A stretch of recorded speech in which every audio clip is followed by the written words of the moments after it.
Many westerns were made about the days of the wild old West. Bonanza, Gunsmoke, Big Valley, Have Gun, Will Travel. But have you ever wondered where the black folks were and what they were doing? We were there, but our stories were rarely seen and barely told. Now, Quentin Tarantino's movie Django Unchained unleashes a fresh look into the black experience from a perspective you have never seen before. So saddle up and get ready to ride with the Academy Award-winning star of Django Unchained, Mr. Jamie Foxx. Howdy, man. Hi, Jamie. Hey.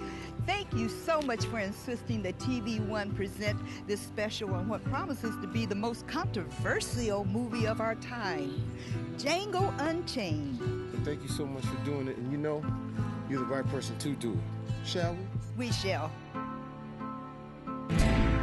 Django Unchained, the TVOne special. So now, Django Unchained, you're the star. What made you go into the eye of the storm? Was it the script, or was it the opportunity to work with Quentin Tarantino that really caused you to want to do this role? I think it was both. And then being from the South, you know, I mean, it spoke to me differently. Like, I ran into Tyler Perry, and he had read the script, and to other people that read that, and I hadn't read the script, but when I read the script, I saw a love story, the fact that a black man at that time was not allowed to be married. Yes, it was illegal. It was illegal, and they would be killed, and so I thought that was amazing. I thought also, too, is this, when I look at, when you look at the movies about the Holocaust, when Jewish people do their movies, once every 2 or 3 years, you know, it's something about their history. It's been a long time since we've seen anything about slavery, and I think that this will be controversial, but it'll also open up a door to what it was at that time, like with the word nigger. Like when you read the script, the word nigger is used throughout the script. It was the time of slavery. It was the time of slavery, and that's the way we were, you know, that's the way we were labeled. It wasn't the hot button word that we hear now, but I think that's interesting. And so with that in mind, Quentin Tarantino, Leonardo DiCaprio, Samuel Jackson, Christoph Waltz, and then the wonderful Kerry Washington. I mean, you know, if you would be foolish to have that opportunity to work with those thespians and those people at the top of their game, and not to be able to tell this fantastic story. An incredible cast. So now Carrie played your wife in Ray. You won an Oscar. She played Forrest Whitaker's wife in The Last King of Scotland. He won an Oscar. What's the special magic with Kerry Washington? She's the Oscar whisperer. I am a charm. I'm a secret charm, a secret weapon. If you want an Oscar, you got to get me to play your wife. That's what we need to know. So that's how you bring out the Oscar in a brother. Kind of. Well, I think, you know, I've been really blessed. I've been really blessed to have phenomenal leading men. Well, now, you and Jamie, this will be the second time. You don't think God's trying to tell you something, do you? I mean, I think God is telling me that we make excellent movie husband and wife. Okay, that's what it is. To be honest with you, though, when I found out that I was working with Kerry with such a dynamic script and all that we had to go through, it just makes you feel comfortable, you know. And the fact that she's grown so much. I mean, you can see what she's doing on her show Scandal, Olivia Pope. Oh, yes. I mean, how fantastic she's in it, and to do this. So what we're doing is the evolution of freedom. If you look at Absolutely. If you look at it, Broomhilda from Broomhilda in Django Unchained to Olivia in Scandal. Exactly. Wow. And so we're working with her. I try not to talk about anything Oscars.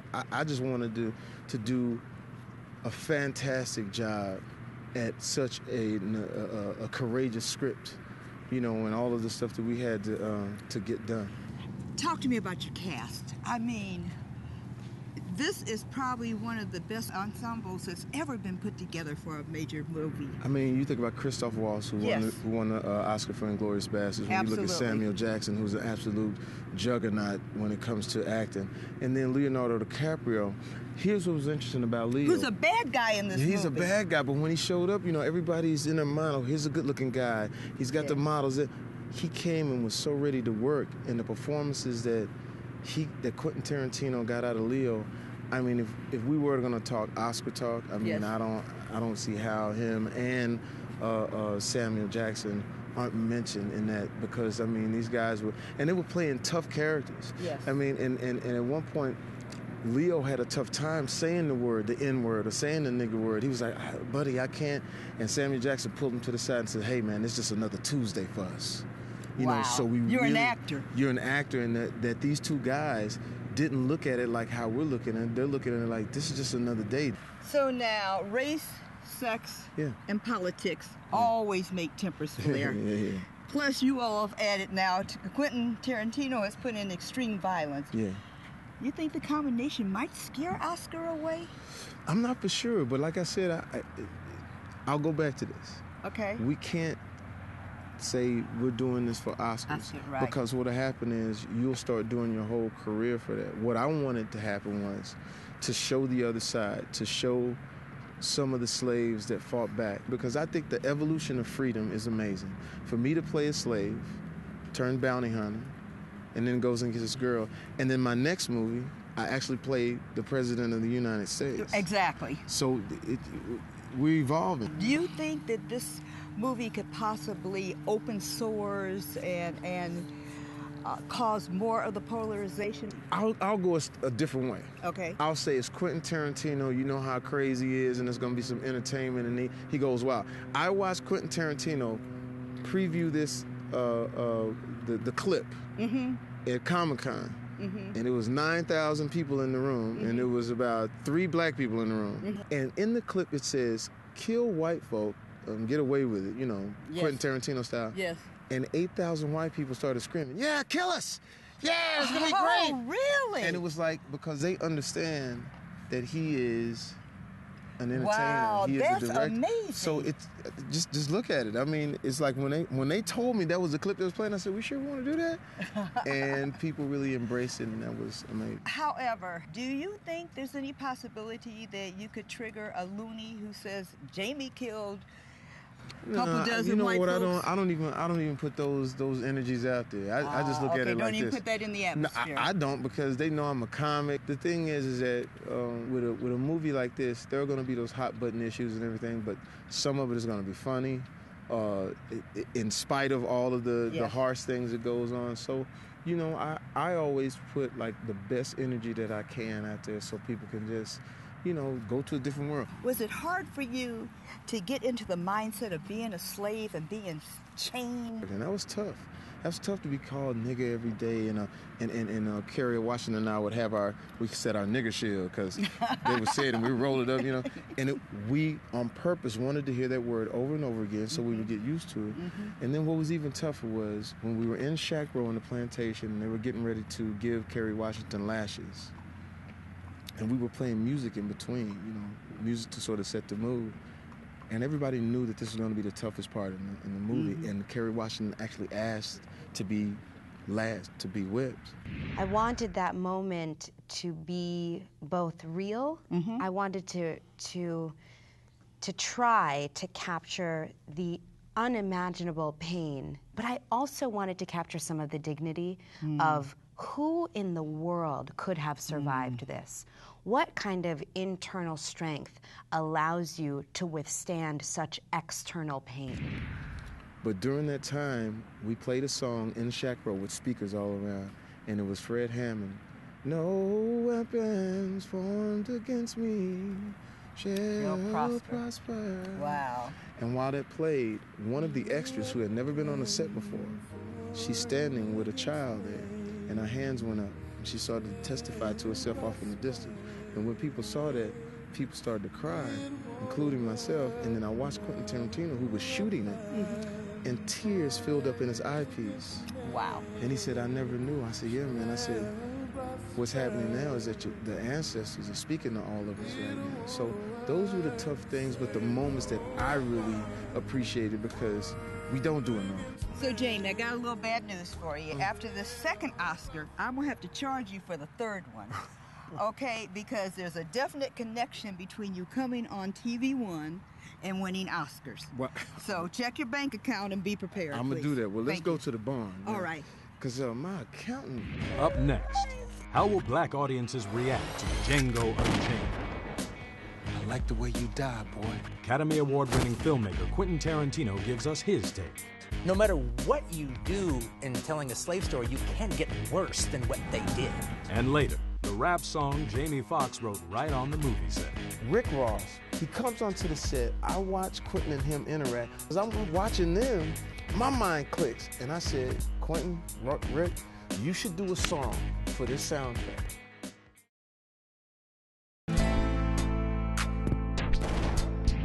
Hey, Kathy. Oh, hello, Quentin. Good to see you. How are you? Great, come on in. Jamie and I have been out playing with the horses. Oh, What's going on, man? Good to see you, Riding QT. cheetah. Yeah, man. Riding cheetah and trying to teach me how to ride. Yeah. Welcome to TVOne, Oh, it's good to be here. the home of Unsung. My favorite show. When you say that, I cannot tell you how encouraging that is for me and my staff. I love that show so much. I mean, that's my music, and that's my era. I thank you. That was so encouraging when I told my staff, and I also told them that you had agreed to make some guest appearances. I keep watching and like, why didn't they call me to talk about Bootsy Collins? We are going to. We are going to get you on. Thank you also. So, I'm a big fan of Westerns because in a Western, everybody gets to shoot and kill somebody. Yeah, right. But why did you incorporate the element of slavery into a Western? I've loved Westerns forever, and I've also in particular loved spaghetti Westerns that always dealt with anti-heroes and violent stories with brutal consequences in a kind of a surrealistic atmosphere. So when I was thinking about, well, okay, if I wanted to do a spaghetti Western and bring those elements together, what would fit the most natural in that setting? And I actually thought, considering that those stories usually take place with the most pitiless characters in the most brutal environments, what would be more brutal and more pitiless than being a slave in the antebellum South? Wow. And that, that is a no man's land. That is hell on earth, literally. And then if you're actually trying to tell a surreal story where you can get operatic with it, no matter what you do in telling a slave story, you can't get worse than what they did. That's true. So to actually deal with that and to actually try to bring a Clint Eastwood-like character into this story. He's got his freedom, he's got his gun, he's got his horse, he's got his fly hat, but he's going to get his woman. He's on a romantic quest. But the height of his romantic quest is to go where he just came from. But he's going to risk everything to go into the worst plantation, the worst mouth of the lion, to extract his princess in exile. And I like the idea of a black character telling a slave tale, but daring to let it be that romantic, let it be that legendary, let it be that operatic. Let's give that character that kind of canvas. Did you realize, Jamie, that you were lifting the bar on black men and their dedication and commitment to black women, because you proved that a brother will do whatever is necessary to make certain that his woman is safe? When I read that script, for one, being from the South, I get all of the racial things. That was to me, or whatever. I get those things. But what stood out was, here is a black man who all he really wants is to be decent, is to have his woman, to be left alone. He's not going to come cure slavery. Right. He's not going to say, hey, I'm going to go kill everybody. And even in the movie, Django's path is like, I don't have time for the small things. I'm on a journey to get my woman. Was the focus of the media to call it controversial, to question certain things, was that intentional, or was that them just doing their usual questioning of Quentin Tarantino? It's not necessarily intentional on my part to get them clucking or anything like that. It's just, but at the same time, you don't write a story like Django and go and make this movie and expect it not to be controversial and expect people to say a whole lot of things. And if you're going to deal with a story like this, there's going to be naysayers, there's going to be people complaining about it, and there's going to be people who digging on it, all right? And know that it all is going to work its way out in the wash at the end of it. But like, you know you're going into something a little bit. I'm not unaware about that. But it's not a reason not to do something, all right? I'm not afraid of anything. Let's say that black folks of this generation can't handle the movie. Now, that won't be the case, but let's just say that's the case, okay? fine. Because then maybe I made it for the next generation. Wow. And maybe I made it for the generation after that, and the generation after that. Hey man, you know, 20 years from now, I've used that, 20 years from now, when people look back at this film, you know, they will still be discovering and being, you know, moved by it, and that's what the bigger goal was. Because I actually took my daughter, who's only 4, and I took her to Plantation Row, and I took her to Shack Row and everything. I took my 18-year-old there. You know what their response was? Completely different. My daughter, wow, I'm gonna Instagram this. This is great. You know, she understood what it was, but it wasn't the same as me as a 44, 45-year-old or 60 or 70-year-old. The way they viewed it was like, this is part of our past. I can't wait to see what our generation is going to get now, because I talk about roots and I talk about the other stories we've seen, and now here comes this story, which is courageous. And I don't think, in being Quentin Tarantino, I don't think you could tell the story if it was docile and making apologizing for the way it was. We talked about it's the N-word. It's got to be bold. It's got to be bold. You know, my hope, what would be magnificent, is this movie comes out and does well, and everyone stops getting afraid of the idea that there's all these wonderful American stories. When I say wonderful, I mean some of them are tragic and heart-wrenching and everything, but that's still good stories.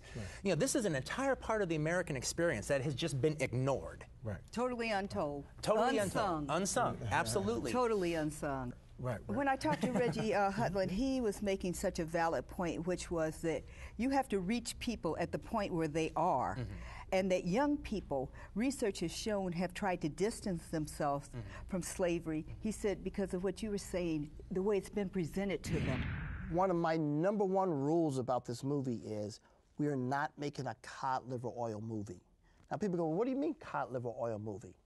Well, cod liver oil is something that tastes bad, but is good for you. And your mother says, let me hold your nose. Right. I'm going to shove this down your throat. It gives you a little peppermint. Right. And that was terrible. Well, I'll come back tomorrow and give you some more. We want to make it a fun movie, an action-packed movie, a foot-to-ass movie. That's what Django is. Yes, it is. We're not asking you, well, please, you got to come out and support this. This is the kind of thing you need to see. No, we're like, this is hot. Right. This is the hot movie. You need to see this, because you ain't never seen nothing like this before. What's everybody staring at? They ain't never seen no nigga on no horse before.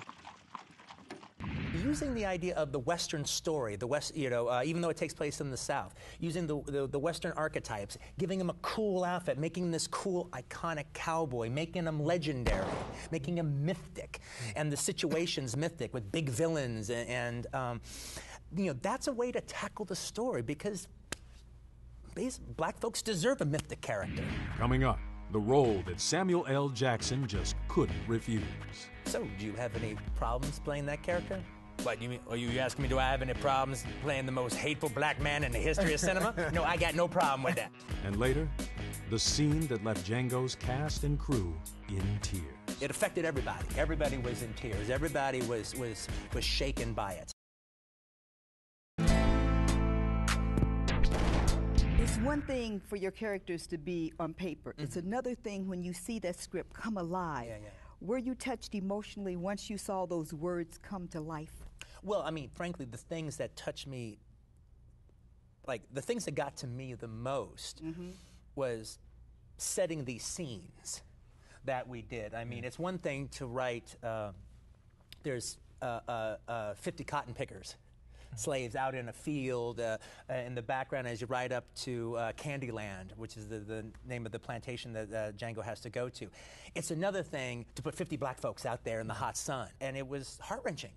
You know, we had one day when we were shooting out in a cotton field, and we had all these background actors, hundreds of them, playing slaves out in a field, and it was that Louisiana heat. It was a tough day, and one of our background actors was a pastor. And he said a prayer, and he said, we all have to be able to do this because we are the answer to their prayers. The people who were in this field, we are the answer to their prayers because we are not property. We own property.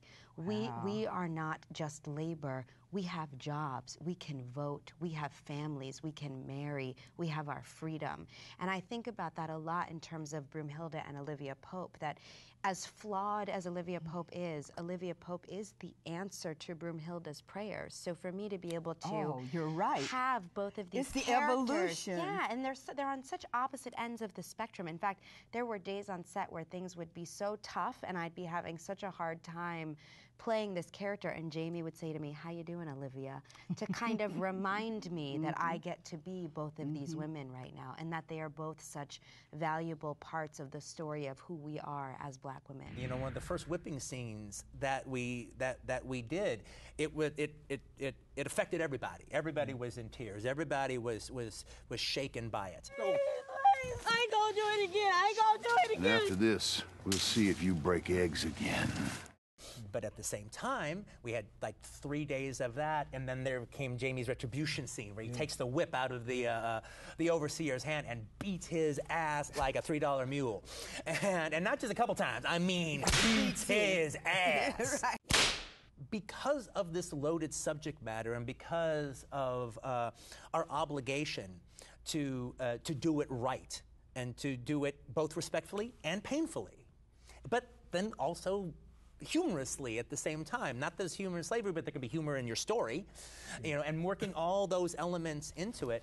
Everyone was really intrigued by that, and they were intrigued in going on that journey. And it was amazing to watch him work with all of these actors, and when he came into work, he was the actor of that day. If he was working with Leo's character, he came in as Candy. If he was working with Samuel Jackson, who was a son of a bitch, he was Samuel Jackson's character. When he came in as Mogi was a more feminine character. Yeah. And he would come in, well, okay, let's just take your time. I mean, you would see...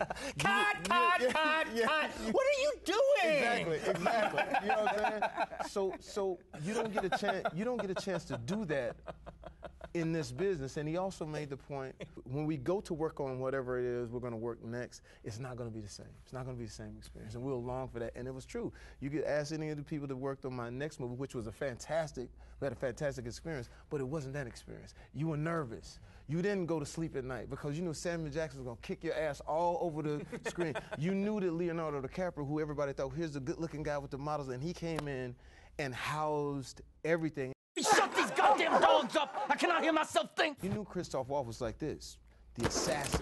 So I would talk to Kerry Washington via email or on the phone. Isn't this amazing that we're walking this tightrope with Quentin Tarantino in this movie, in this moment, and it's already, you know, like you said, it's already an event.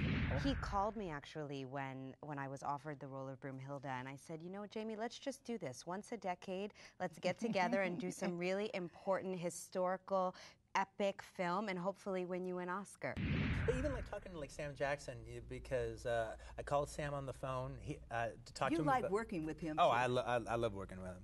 And I mean, Sam, he's like a relative. It's like he's like my old irascible uncle, you know. And I go to talk to him about the script. Well, he already got the script. And I go, so I was thinking about you about Stephen. Yeah, I figured that's who you're talking to me about, you know. And I go, yeah, you know, Stephen is this evil Uncle Tom. The way I describe him in the script, he's like the Basil Rathbone characters, an old swashbuckler, the guy at the foot of the king, always whispering in his ear and contriving and conspiring, you know. Yeah. And the snitch. And everybody hates the snitch. Oh man. And I go, so do you have any problems playing that character? What, you mean, are you asking me, do I have any problems playing the most hateful black man in the history of cinema? No, I got no problem with that. Look, I'm already in this, Quentin, all right? Working with my makeup guy about what I want. What's the matter? Why you so ornery? You miss me, huh? Oh, yes, sir. I miss you like a hog miss flop, like a baby. Miss Mammy Titty. I miss you like I misses a rock in my shoe. Now, I ask you, who this nigga on that nag? Hey, Snowball. You wanna know my name or the name of my horse? You ask me. That's who the hell you calling Snowball, horse boy? I'll snatch your black ass off that nag down here in the mud so fast make your head. Steven. here's this character that he's talking about, that he's created, that we all know. This is TVOne. Let's just talk from the black perspective. Yes. We all know that guy. We Yes. all know that dude. I've known me house Negroes my whole life. You play your dog tricks with your master, you lip off every now and then, as long as you keep it fun.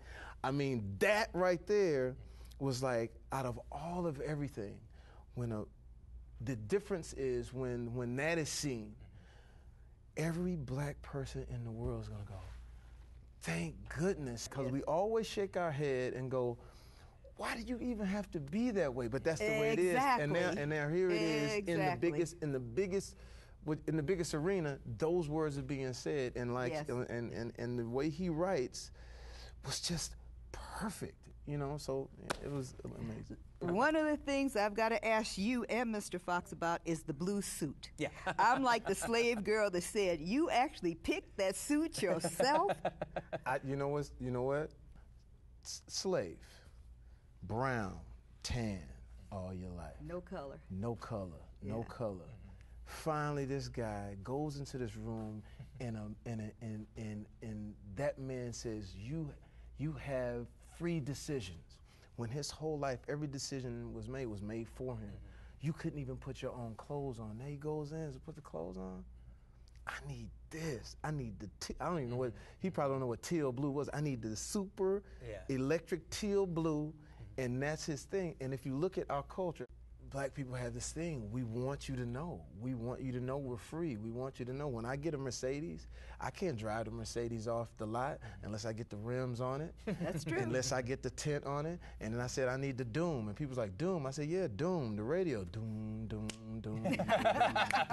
And that's just the thing. So I thought that would be fantastic, him choosing that blue suit. And then he's fantastic with having, we just talked about this offset, about the black woman, because I just told the story about when I was doing this comedy act and I had gained some weight and my stomach was out, and when they stopped laughing for a minute, the black woman said, "Why your belly so big?" And so having that same thing with her saying, "You meant to pick that up?" And that, I thought that was love that. I cracked up. What you do for your master? Didn't you hear him tell you I ain't no slave? So you really free? Yes, I was free. You mean you want to dress like that? Up next, what makes Django Unchained soundtrack off the chain? The song should be, I need 100 black coffins for 100 bad men, 100 Now, extreme violence has become your signature. Yeah. I go to the set, and you're like a lovable teddy bear. Everyone is loving you, you're hugging, you're kissing. So, are there 50 Shades of Quentin Tarantino? What's up with this work that you do, your profession, the creation of this extreme violence, and who you really are? To me, violence in cinema is just one of the best things you can do in cinema. All right, as far as I'm almost as if Edison invented the camera in order to film action scenes and violence. I just like violent movies. We got into this thing with the best intentions, really. I never. Oh, I'm sorry. Did I break your concentration? That's opera.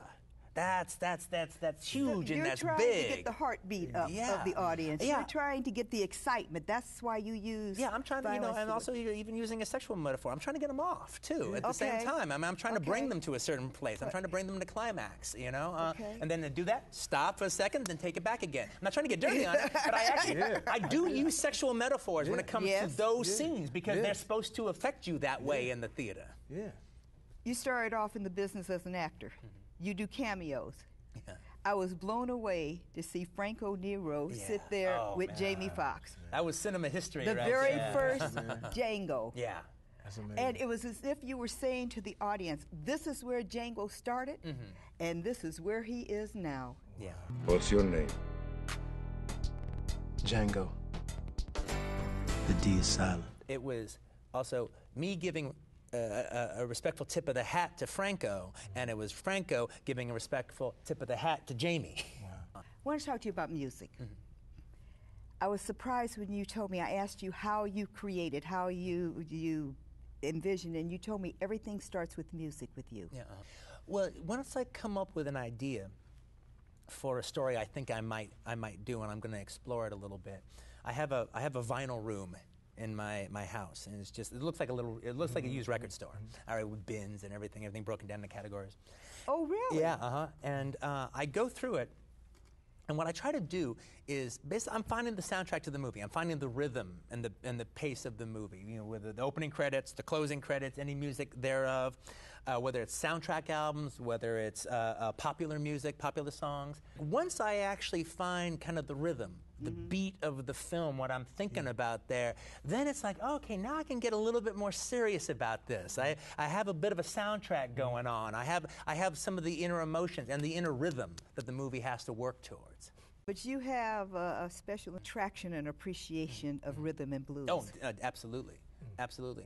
I've also felt, frankly, that there's also there's an aspect that black cinema has been a little held back by only having black music in it.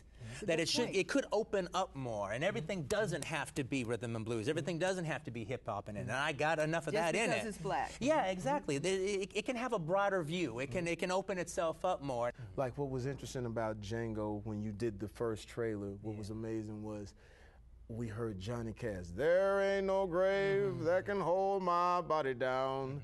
To me, that's soul music. So I know the two of you all really had great synergy with the music. It was like a party. I'm gonna give you some of the fun stuff. So we shoot the scene, and then every 100 rolls, we take a shot. Either a shot of Patron or mint julep or something. I said, man, then we go back to work. I said, see, man, I told them I wanted mint julep on this set. But the way he used the music to get things done, and then a special thing happened. Rick Ross, who to me, coming up in hip-hop right now, is the most interesting individual in the world. He comes onto the set. I watch Quentin and him interact. Quentin knows about Rick Ross because Quentin knows about everybody. Rick Ross, his album was called God Forgives, I Don't, which is a spaghetti western title. Yes. So they hitting it off, and as I'm watching them, my mind clicks. And I said, Quentin, Rick, you should do a song for this soundtrack called 100 Black Coffins. And he was like, what? I said, that's just what I feel. And then you just did the chorus right there, bam. And then I came with the chorus. About a few minutes later, I said, the song should be, I need 100 black coffins for 100 bad men, 100 black graves so I can lay their ass in. I need 100 black preachers with a black sermon to tell from 100 black Bibles while we send them all to hell. I need 100 black coffins. And so I did a little research about, like, back in the day, and I don't know if this is right or not, but when they whistled back in the day, that meant it was on. Like, somebody whistled to you. So I get the microphone and I say, oh, those cowboy hat singers. Oh, I need 100 black coffins for 100 bad men, 100 black. So anyway, I'm not a rapper, but I drive to his house to let him hear the track. You dig it, okay? Then I drive over to the other hotel. And get through all the weed smoke to get to Rick Ross. And I said, yo, you gotta check this out. So his boy comes out and listens to it, and then this great thing happens. And we finally finished the record, and we sent it to Quentin, and it was because of his inspiration that the record happened. But watch what happens. When great directors start, I told him, when you do your movie, you're going to ignite hip-hop, because hip-hop goes hand in hand with Quentin Tarantino. And the minute he did the movie, here comes Rick Ross, cover Rolling Stone. And now with the soundtrack on his movie, and everybody, I won't name the names, but I told you, every hip hop star has called me personally. Please let me get in the room with Quentin Tarantino. So when things like that happen, that told me something that we'll be all right, because we always think about, how this movie's gonna land, whatever. But when hip hop picks it up, absolutely, and they want it. And it goes global. It goes global, man. And then I did a little cheat. I took the record. I cheat. I go to the hood. I go to the little hood spot, drop the record for like a couple of bars. Do your research. You know how I do. Played in the barber shop. Are they doing it? I played my little thing to catch the kid. Catch the kid that's 21 to 26 and the 19-year-old kid that snuck in. And to see what they heard and what they think about it. Now, when the thing drops, it's, Well, it's funny because we actually just had a screening of the movie, and we asked talked to some of the audience and everything, and we go, so what did you guys think about the music? And they go, oh, we thought it was the bomb. And it was the first time they ever heard the song before in the movie, and they go, especially that 100 Black Coffin song. Yeah, man. Yeah, they knew the name. They knew the name, man. How will black audiences react to Django Unchained? Academy Award-winning filmmaker Quentin Tarantino gives us his take. This movie isn't supposed to be the be-all and end-all of cinematic representation of slavery. It is a Western. It is a genre movie. You're actually meant to go and have a really good time.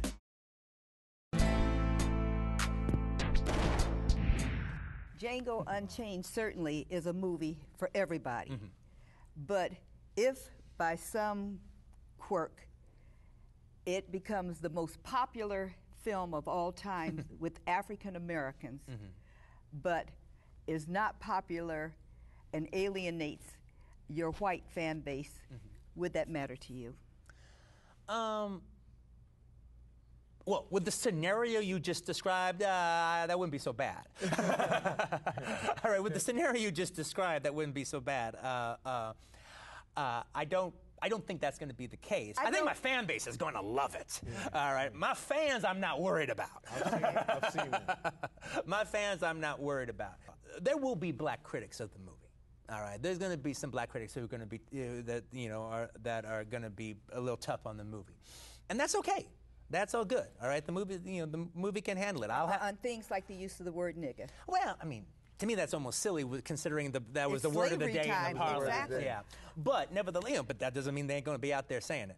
All right, I have my defenders, I have my detractors, right, and it's all good. I've had them forever, but at the same time, though, it's like I said, it's more important, much more important to me, what the black audience 10 years from now says, what the black audience 20 years from now, 30 years from now said. I mean, look, I'm sure when Vincent Minnelli did Cabin in the Sky in 1933, they were all patting themselves on the back, all right, for what brave thinking they were and what a courageous movie they made. All right, that's not how black people feel about it today. All right, I wanted to pass the Cabin in the Sky test. All right, 40 years from now, no, that guy had it going on.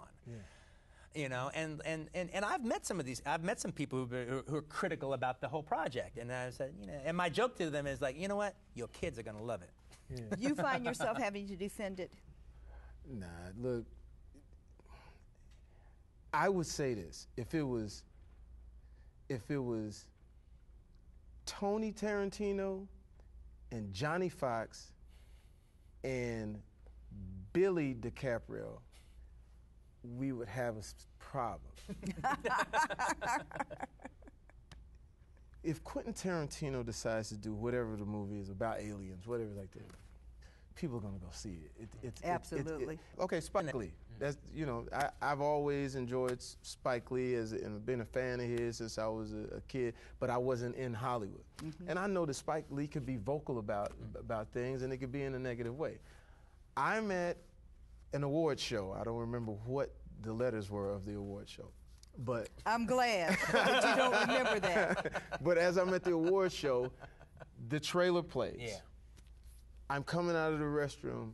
There's Spike Lee, and he's like, "It's crazy, right?" I said, "It is," and he says, "Wow." He said, "What was it like?" I said, "It was like Titans. It was like an all-star game, but all-star basketball game with basketball players from any era that were playing." And he says to me, "I'm not gonna say anything bad about this movie." And we laughed because that was his whole thing. That he says, I said, "Really?" I said, look, Spike, I'm not asking you to not say that. I said, but if that's how you feel, he says, I'm paraphrasing him. How could you look at that cast and those people and say something negative, because those are the ones that's doing it. If anybody, message. Yeah, if anybody had anything to lose or anything like that, I mean, these guys, Leonardo DiCaprio's biggest. This guy's known for Titanic. I always used to do the joke, but black people see Leonardo and say, "Titanic, what's up, man?" So I don't know his name. You know what I'm saying? That's the goes Titanic, man. Yeah, I'm saying that goes Jack, man. What up? Right. So it's like, I'm a man. I'm not scary. I'm not that dude that runs from anything, and I can handle my own. And when we talk, it was amazing. We know he handles his own. And look, and I came to him, and we talked about things. And then what was great about him, he said, "Hey, man, I ain't gonna be hiding behind you." He said, I'm not gonna hide behind Django. You know, but it was, I think we're smart enough to be able to articulate what we want to say if there's anyone who is criticizing. But at the same time, like a good friend of mine, Tyron Turner, that played Kane in Menace to Society, he said, Fox, it's a movie, man. It's a movie, you know, and you guys are doing, he said, do you think that there's anybody who doesn't want to be in that movie all over Hollywood or even in regular world? And there also is something that kind of needs to be said in this whole thing. You know, this movie isn't supposed to be the be-all and end-all of cinematic representation of slavery. It is a Western. It is a genre movie. You're actually meant to go and have a really good time. When we return, Jamie Foxx gives Kathy Hughes a riding lesson. Jamie, you're going to show me how to do this. It's easy. This is a horse. That's a horse, okay. So, Jamie, Cheetah belongs to you. Yeah. So you used your own horse in Django Unchained? Well, what happened when I met Quentin Tarantino, we were talking about the fact that it's a Western. You know, because everyone was like the slave movie, but the Western part is what was really sort of unexplored, and it was just read on the page. But when he said, I need to get you up on a horse, I said, well, to be honest with you, I have my own horse that I was gifted with about 4 or 5 years ago from my management, and I said, is it okay if I take my horse and for now, you know, learn the tricks or whatever I need to do on that horse? Because you were familiar with Cheetah. Yeah, familiar with it, and so the next thing you know, it turned out perfectly. Cheetah actually learned all of the stunts, but she was learning just like how Django would learn how to, you know. So Cheetah like being in the movies. Yeah. Cheetah might get an Academy Award. You that know right, saying? Cheetah? That'd be right. You might get it. How long you been riding? How many years? Well, you know, growing up in Texas, I rode sparingly as a kid, but then like in the past 5 years is when I actually started riding more out in California. Oh, okay. Yeah, because what happened was that out here, I think around 2008, everybody was, you know, riding the horses and everything like that, so I, you know, started doing it more. And then just so happens, I always say this, whenever you're blessed with something like this movie, you parallel. So I've been parallel. I started riding, and the next thing you know, I need to ride. So Cheetah learned stunts. Yeah. So that means you did stunts. Yeah. All of your own stunts? Well, not all of them, but a lot of them? The one that you'll see in the movie is where I had to ride bareback on another horse. And if anybody know anything about riding bareback, it's, you know, it's treacherous. Had to ride bareback, rifle in this hand, and at the same time, the horse was used to doing the stunt. So when I got on it, he thought that I was the, you know, the stunt rider. Right. So he takes off 28, 30 miles an hour, bareback, and people are like, you know, biting their nails, and at the same time, Quentin Tarantino's like, yes, that's what I needed. And then he's like, he loved it. Yeah, and he's like, I need one more, and I was like, oh man. And then as I got on to one more, before I got out of the turn to turn him and run that way, it saw the car up ahead with the camera and thought that it was behind. So it takes off at a turn, so I'm on the side of it for a while, and then get back up. But it was a lot of fun. So Jamie, will you show me some of these new skills that you had to learn for Django Unchained? Yeah, it's great. It's just simple. Just staying on the horse. I'll show you something. That's the hard part. Yeah, that's the hard part. Getting on, staying on, and getting off. That's looking right, looking like a cowboy. You know. Jamie, you're going to show me how to do this. It's easy. This is a horse. That's a horse. Okay, that's you know, your steers right here, your horn right here, and this is basically your steering wheel. They're just like us. You know what I'm saying? They wouldn't do anything to endanger themselves. So when you're on top of them, they wouldn't do anything to endanger you. I'm going to hop up. And it's that simple. But how do you get the horse to do what you want the horse to do? Well, you know, you got to be in command of him.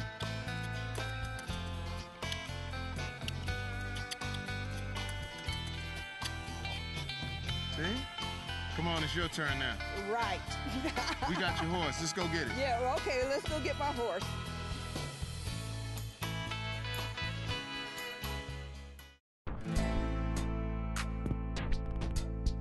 Miss Hughes, you coming? I'm coming, Jamie. I'm coming.